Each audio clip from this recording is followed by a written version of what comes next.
Nandito na po tayo sa episode 385 ng Abot Kami ng Pangarap, araw ng Biyernes mga kapuso. Nawala bigla yung tawag ni Doc Carlos kaya hindi na ito nasagot ni Annalyn. Ngayon napatanong na lamang siya kay Doc Joanne bakit nga naman tumawag si Doc Carlos kay Zoe, anong dahilan? Samantala, ang sabi naman ito ni Lolo Pepe, walang niya ka talaga Moira. Alam ko ang mga binabalak mo, masama talaga ang budhi mo.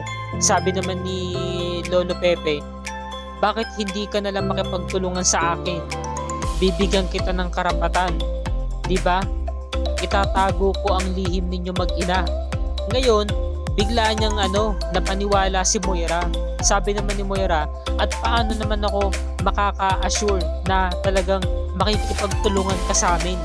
Na talagang itatago mo ang lihim namin mag-ina. Di ba?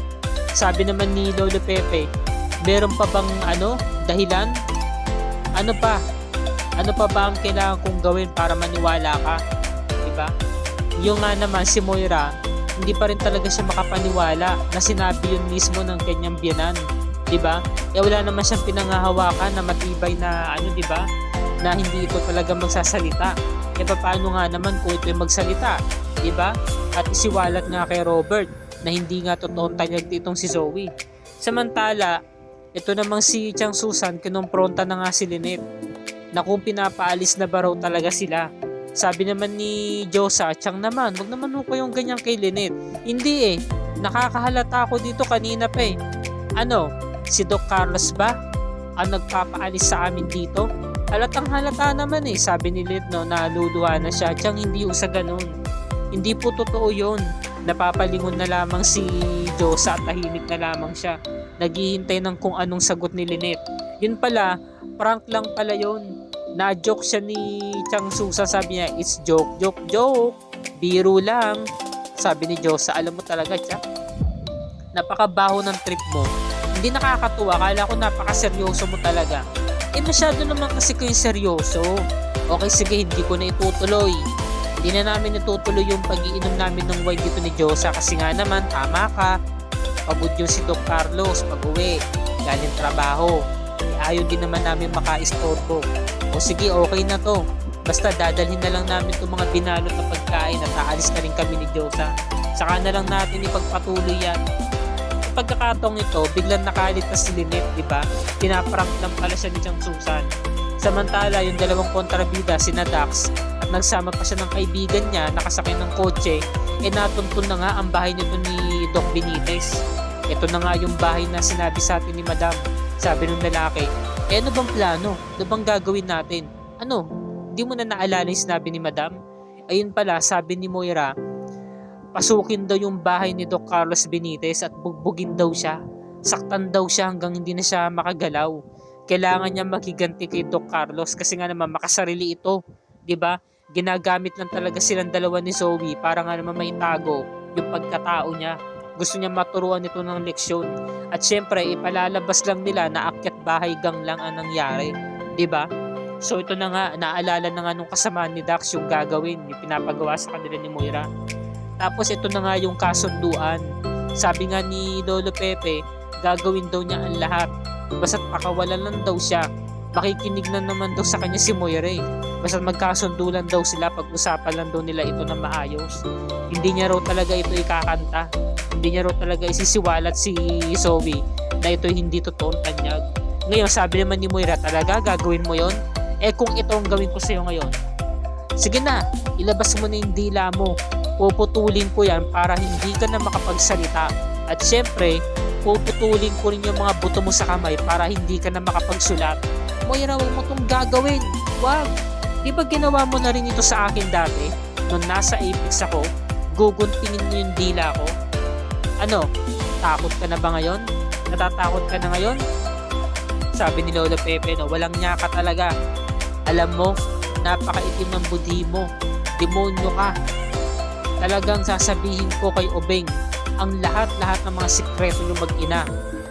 Talagang wala kayong kawala. Kaya ipanalangin mo lang na hindi ako makakawala dito.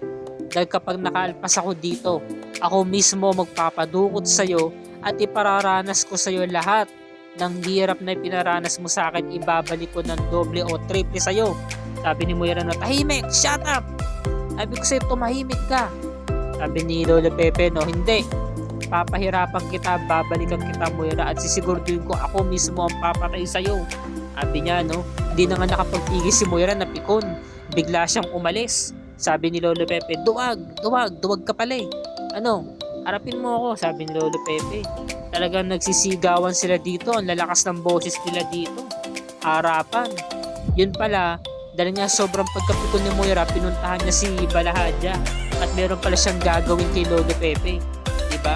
Samantala, ito namang si Zoe, bigla siyang nahuli ni Doc Ray Meneses. Sabi ni Doc Ray, "O Zoe, saan ka ba galing?" Sabi ng mga kasamahan mo, iniwan mo rin yung duties mo. Napabayaan mo yung mga pasyente mo at hindi ka pa nakapag-grounds. Ano ba talaga nangyari? Sabi ni Zoe, syempre nagdrama na naman. Diba? Drama princess.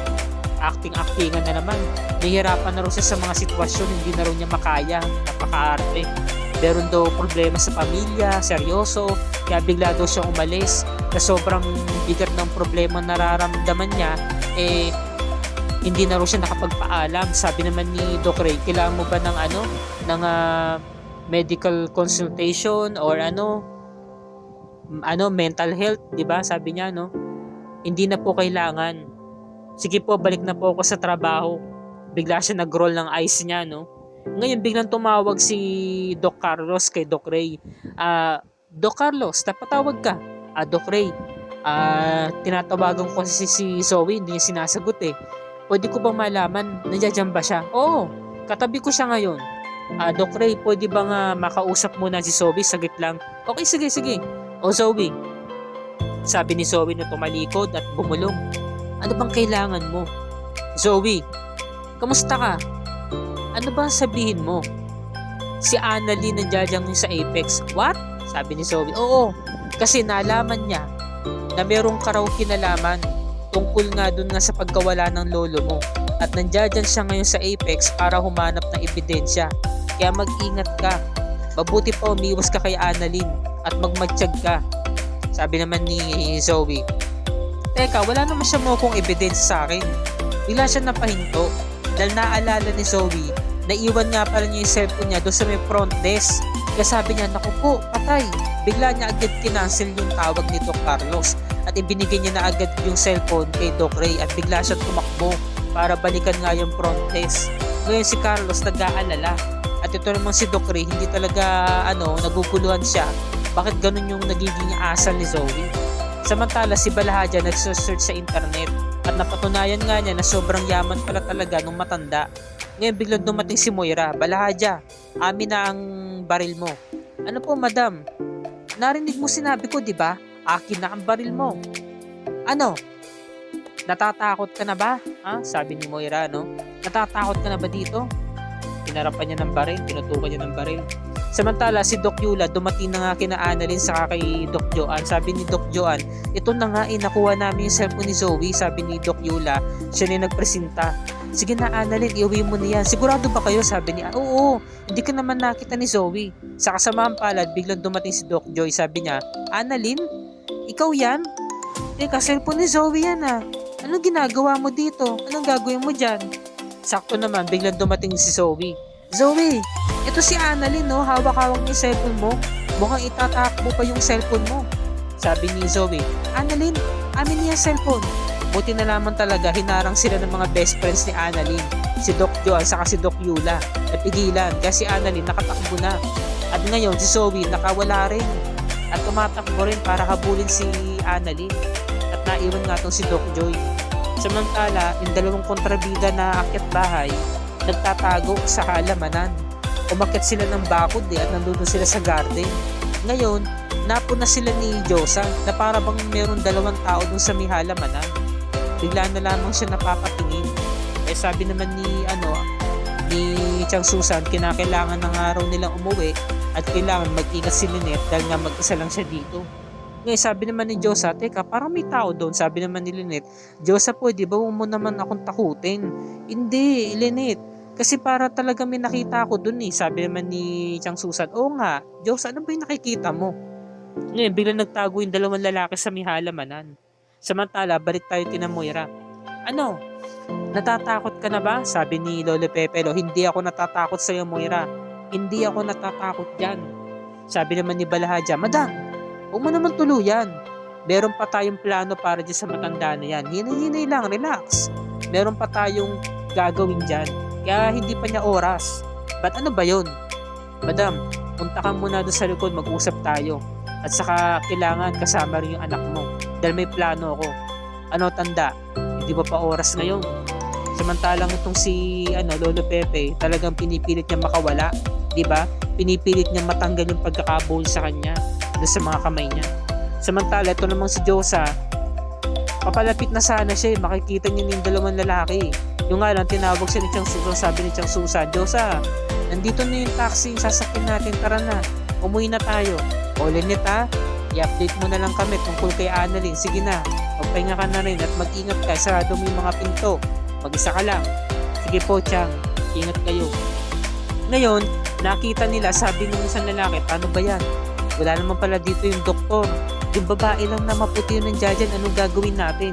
Kaya naisip ni Dax na tumawag muna kay Moira para malaman kung ano ba talaga yung hakbang na gagawin nila. Samantala si Annalyn, tinanggal niya yung suot ng pasyente kasi yun yung suot-suot niya. Ililigaw niya si Zoe para kunwari dumaan siya doon sa may hagdanan papataas. Ngayon, pagpunta naman ni Zoe, wala si Annalyn sa kinatatayuan niya. Samantala, ito namang si Moira, bad trip nga kay Lolo Pepe at nagpunta muna siya sa may kusina.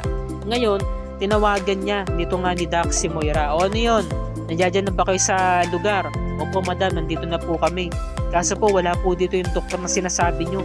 Nandito lang po yung babae maputi. Ano naman pakialam ko dyan? Wala naman akong gagawin dyan. Okay, sige, ganito na lang. Pasukin ninyo yung bahay. Ipalabas ninyo na akyat bahay lang. Okay? Manggugulo kayo. Sasaktan nyo yung babae na yan hanggang sa hindi na siya makagalaw. Kailangan pahirapan nyo yan. Takutin nyo. Gawin nyo ang lahat. At kailangan malinis ang trabaho. At higit sa lahat, ayoko ng tatanga-tanga. Sabi ni Moira, sabi naman ni Dax. Opo madam, kopya. Yun nga gagawin na nga nila. Ngayon, sinisi na naman ni Moira itong si Balahaja. Ano ba raw talaga yung plano niyang gagawin. Samantala, ito namang si Lynette, papakyat na nga ng kwarto, papuntang kwarto, di ba? Ngayon, bigla niya naalala, si Annalyn nga pala, tatawagan niya. Naiwan niya yung cellphone niya doon sa may kusina. At kailangan niyang pumunta ng sa may kusina nga, sa may lamesa. Ngayon, habang tinetext niya si Annalyn, biglang merong nagbukas ng bintana. Yung isa sa mga kriminal, meron palang mga yung kumbaga yung parang panungkit, di ba? Ayan binani obra yung pinaka salpakan ng susi at nabuksan nga itong bintana. Ngayon ito namang si Balahaja, madam. Meron pa ho tayong kailangan na gawin do sa matanda. Magtulungan ho tayo. Magkaisa tayo pagkaperahan natin. Total, mapera naman pala yung matanda eh. At kailangan malaman din ito ng anak nyo. Sige na, tawagan nyo ni anak nyo. Tinawagan ni Moira si Zoe. Sakto na kay Annalyn yung cellphone ni Zoe. Ngayon, nakita ni Annalyn na tumatawag itong si Moira. Sabi niya, si Ma'am Moira to ah. Ngayon, hindi na siya nagdalawang isip, kundi sagutin yung tawag. At narinig niya yung mga sinabi ni Moira. Sabi ni Moira, hello Zoe, mabuti naman at sinagot mo na rin yung tawag ko. Meron kasi tayong gagawin. Meron daw itong plano si Balahaja para sa lolo mo. So nalaman na nga talaga ni Annalyn, nakumpirma niya na meron talagang kinalaman si Zoe sa pagkawala ng lolo niya at hawak nila ito, 'di ba? Buhay pang lolo niya at tinatago. So malalaman natin bukas araw ng Sabado, episode 386, ang confrontation ni Annalyn sa ni Zoe. Dahil nga natukoy na niya na meron talagang kinalaman itong si Zoe sa pagkawala ni Lolo Pepe. So, paano kaya ito malulusutan ni Zoe? Ngayon nagsumbong siya kay Doc Carlos, di ba? Na ngayon ay naipit na siya sa sitwasyon. Ano kaya ang hakbang na gagawin dito ni Carlos para mapigilan si Annalyn? At heto pa ang isang problema, di ba? Nasa panganib ngayon ang buhay ni Lynette. Wala pa si Doc Carlos sa bahay, nasa East Ridge pa. Samantala, nalagay nga sa peligro itong si Lynette. Dito natin malalaman kung makakaligtas ba siya dito sa mga kamay ng tawa ni Moira o hindi. At samantala, isa ito sa malaking katanungan ni Ubeng. 'Di ba? Paano nga naman kukunin ni Moira si Lolo Pepe, ngunit sinagot siya ni Giselle. Syempre for revenge. Gagawin niya to para makapaghiganti sa pamilya natin. Yan ang mga kaganapan bukas mga kapuso, kaya wag na wag natin itong palalagpasin. Kung bago ka pa lamang sa akin channel, kung maaari ay makahingi po ako sa iyo ng subscribe at i-hit mo na rin ang notification bell icon para lagi ka updated sa mga episodes ng Abot Kami na Pangarap and other GMA shows tulad nito. Happy weekends mga kapuso, maraming salamat po sa inyong panonood and God bless us all.